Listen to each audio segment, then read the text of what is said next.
Baadhi ya Nigeria wameweza kujitokeza na kufunguka kitu cha kitofauti zaidi, ambapo kwa asilimia kubwa wameweza kuweka wazi kwamba kuna namna ambayo kidogo kwa upande wa watu wanaotoka Tanzania maneno wanayozungumza huenda ikawa ni ya kweli. Moja kati ya bidada mmoja kutokea pale jijini Lagos, Nigeria, ameweza kufunguka na kusema kuwa ukweli ni kwamba na kwa upande mzima wa Juma Jux, ukweli kuanzia tangu ile JP 2025 na ile sherehe yake ambayo aliyoifanya kuanzia mwaka jana hadi hivi sasa, wanaamini kwamba huyu ambaye ni Juma Jux amekuwa akitumia pesa nyingi sana. Nilipofika kwenye swala zima la mambo ya sherehe, basi amekuwa akitumia pesa nyingi sana kwa ajili ya maandalizi ya sherehe, lakini pia katika ile matumizi yote ya sherehe. Kwa hivyo kwa upande wao hao Nigeria ambao kama watatu ambao wameweza kufunguka kitu ambacho ni tofauti kabisa na watu wengine kutoka upande wa Nigeria, ambapo wengi wa Nigeria wamekuwa wakisimama na Juma Jux wakimtetea kwamba hajakonda, lakini wao binafsi wamesema kwa asilimia kubwa ni kwamba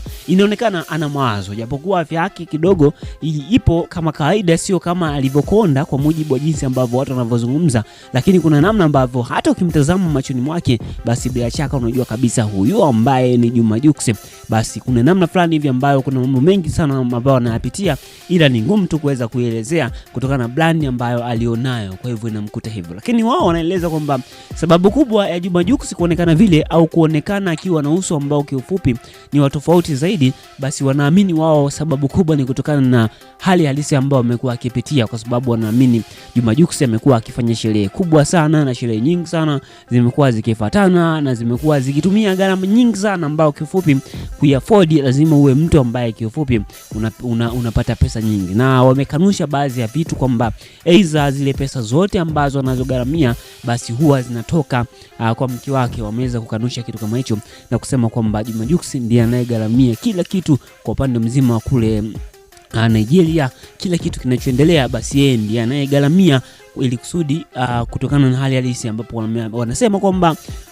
kwa kule kwao Nigeria ukweni, yani wewe ukiwa umeoa lazima ukienda kule lazima uwe unahudumia vitu ambavyo vinavyoendelea. Lakini pia hata sisi pia huku Bongo kuna namna fulani hivi ukweni ukienda lazima hauwezi kukaa kinyonge, lazima utahudumia. Kwa hivyo wao wametuibia siri na kusema kwamba ukweli ni kwamba Juma Jux wao wanamuona, hali halisi wanaiona na wanatazama kile kinachoendelea, na wanaamini kwamba kwa sasa kutokana na hali ilivyo Juma Jux anapitia changamoto kubwa sana, ambao kiufupi ni katika upande mzima wa matumizi ya pesa, ambapo inaonekana wazi kwamba uso wake hauna furaha kutokana na matumizi ambao amekuwa akiyafanya kulingana na jinsi ambavyo maisha yanavyokwenda, lakini pia hali halisi iliyopo ule nchini Nigeria kutokana na pesa ambazo Juma Jux amekuwa akizipokea. Basi wamefunguka mambo mengi sana kupitia mitandao mbalimbali ikiwemo TikTok, lakini pia ni moja kati ya story ambayo inazidi kutrend na kuweza kutake over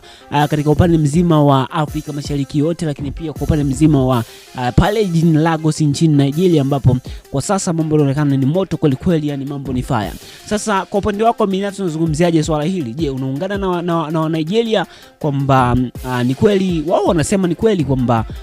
hali halisi Juma Jux ana stress na ana mawazo kulingana na jinsi ambavyo anavyoonekana, na wao wanaamini kwamba kutokana na matumizi ambayo wanafanya, kwa sababu wao ndio wanayemuona na wanaamini kwamba Juma Jux ndio anayespend pesa, kwa hivyo hali hiyo inamfanya aweze kuwa kitofauti zaidi. Je, maoni yako ni yapi kwa sasa? Tuambie kwenye comment, alafu kisha dondosha maoni yako hapo chini.